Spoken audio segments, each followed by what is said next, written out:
Aujourd'hui, on plonge dans la vie fascinante d'un homme qui a mené 1000 vies, André Pousse. Né en 1919 à Paris, il n'a cessé de se réinventer, passant du sport à l'art, du cyclisme à l'impresariat, du cinéma à la radio. Cet homme aux multiples talents a marqué son époque de façon inoubliable. Et aujourd'hui, nous allons explorer 10 anecdotes incroyables qui illustrent à quel point sa vie a été hors du commun. De boxeur à cycliste, d'impresario à acteur, André Pousse a su tirer parti de chaque étape de sa carrière pour s'imposer dans les mondes du sport et du spectacle. Mais ce qui le distingue réellement, c'est sa capacité à saisir des opportunités imprévues et à transformer chaque moment en un tournant décisif. Alors, installez-vous confortablement et laissez-vous surprendre par les 10 anecdotes incroyables sur cet homme à la carrière passionnante et diversifiée. Avant de devenir un cycliste reconnu et une star du cinéma, André Pousse a d'abord connu une carrière dans le sport, et plus précisément dans la boxe.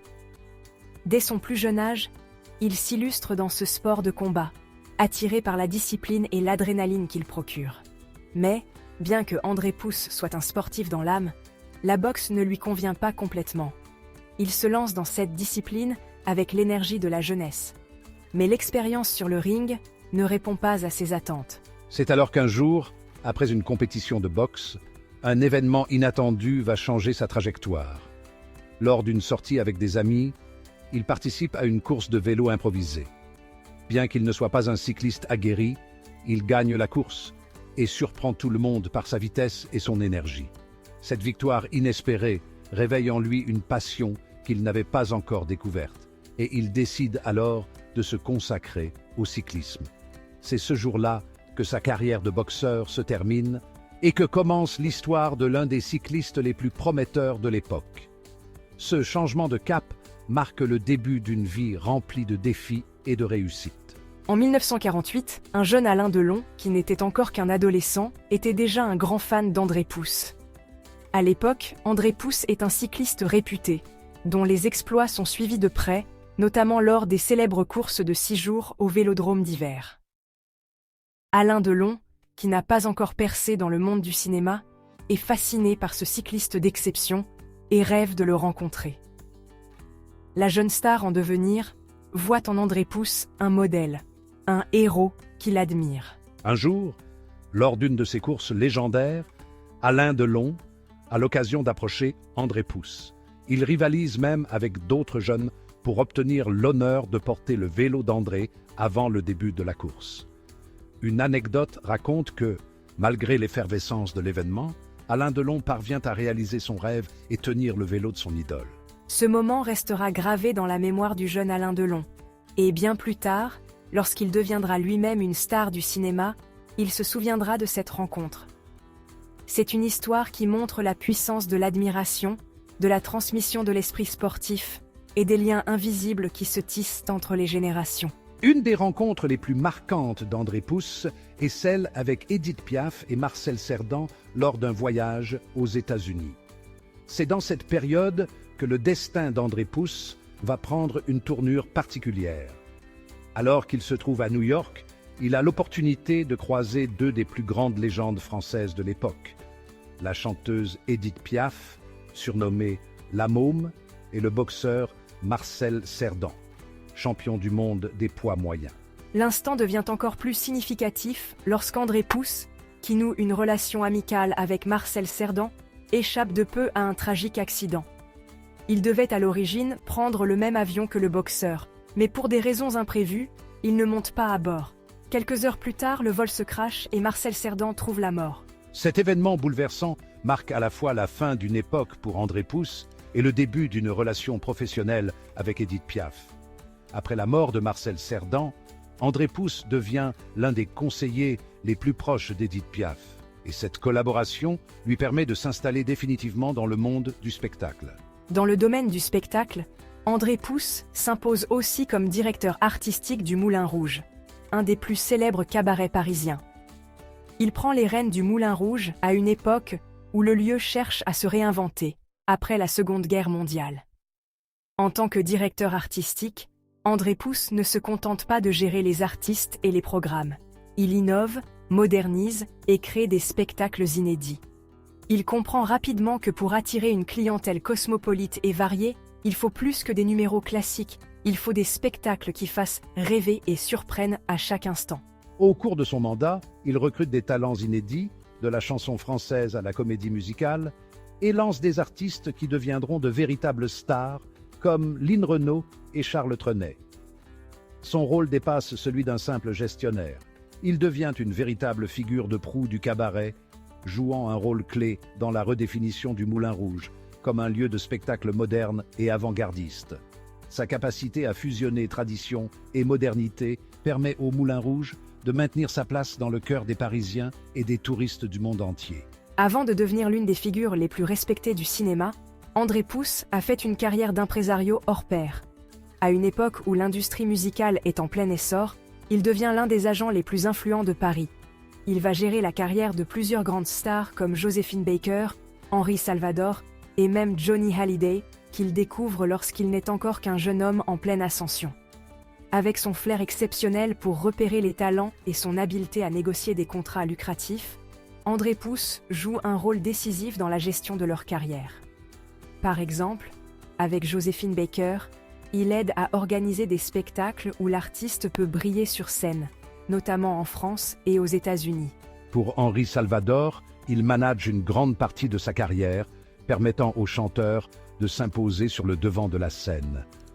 Mais c'est avec Johnny Hallyday, jeune chanteur alors inconnu, qu'André Pousse va vraiment marquer les esprits.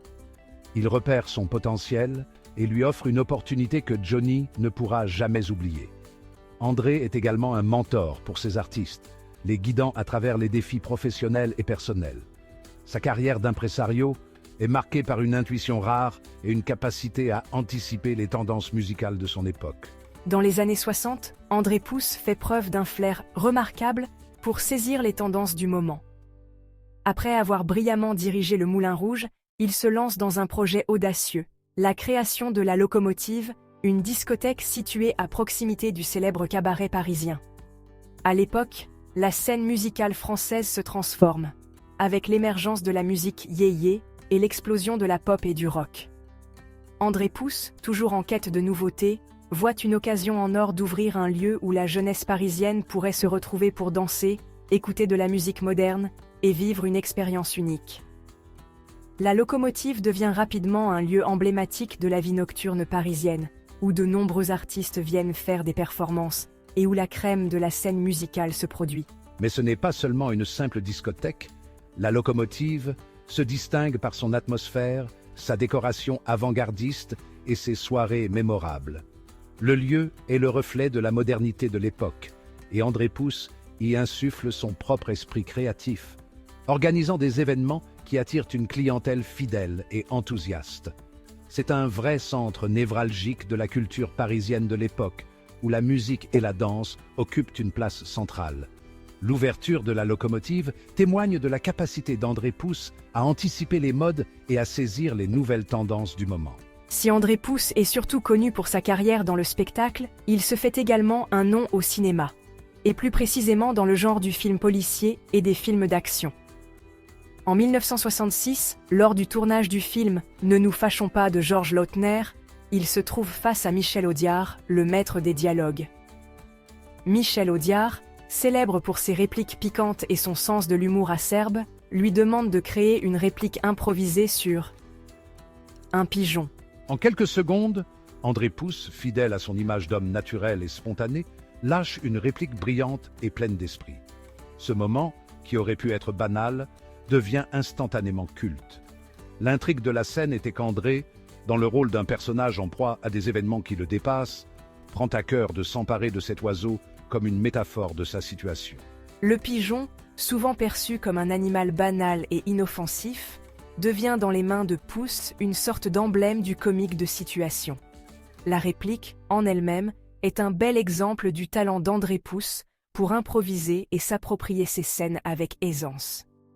Elle reste dans l'histoire du cinéma français comme l'une des répliques les plus mémorables des années 60. Cette anecdote illustre non seulement l'humour unique de Pousse, mais aussi sa capacité à s'adapter à des situations imprévues et à tirer le meilleur parti de chaque instant sur le plateau de tournage.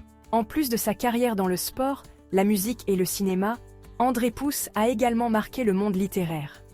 Soucieux de laisser un témoignage de sa vie et de son parcours exceptionnel, il écrit un livre de souvenirs dans lequel il raconte les moments marquants de sa carrière.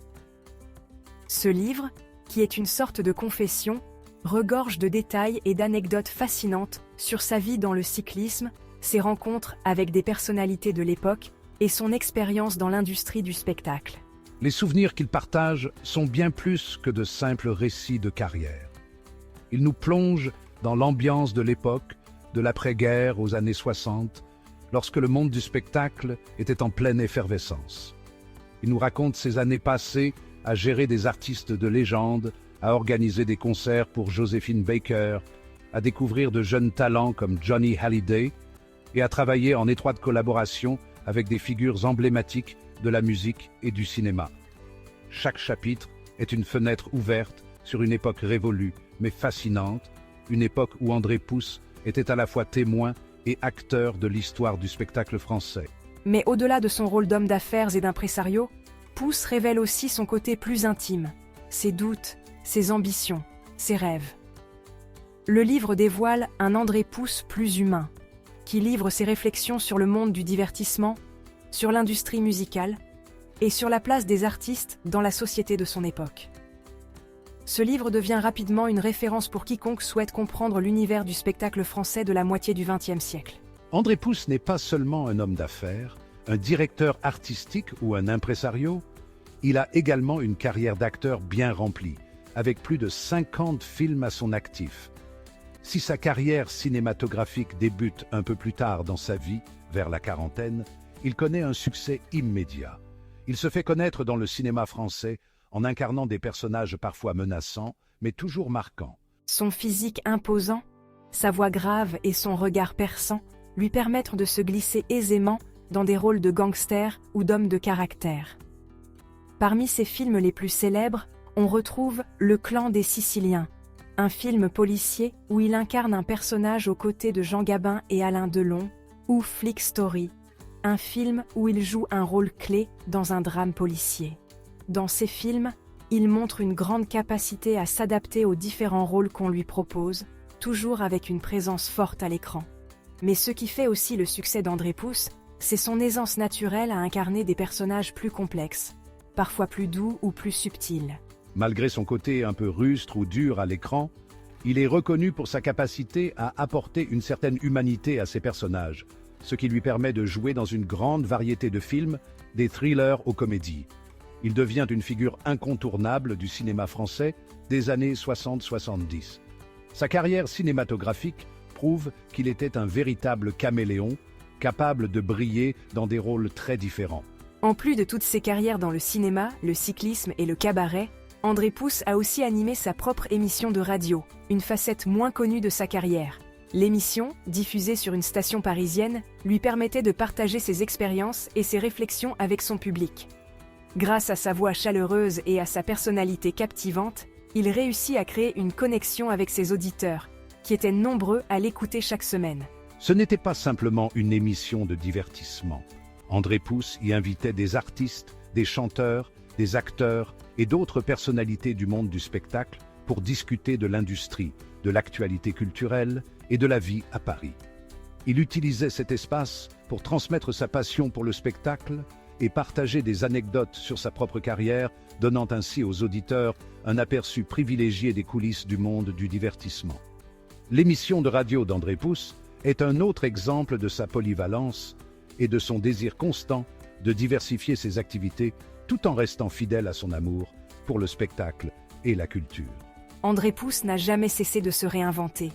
Boxeur, cycliste, impresario, acteur, directeur artistique, animateur radio, il a marqué toutes les étapes de sa carrière par sa polyvalence, sa créativité et son flair pour repérer les opportunités. Chaque anecdote de sa vie nous montre à quel point il était un homme de talent, prêt à saisir chaque chance pour se réinventer. André Pousse nous a quittés en 2005, mais son héritage reste vivant dans l'histoire du spectacle et de la culture française. Si vous avez aimé cette vidéo, je vous encourage vivement à explorer davantage la vie de cet homme exceptionnel. Et surtout, abonnez-vous pour d'autres récits fascinants sur les personnalités qui ont marqué leur époque. À très bientôt.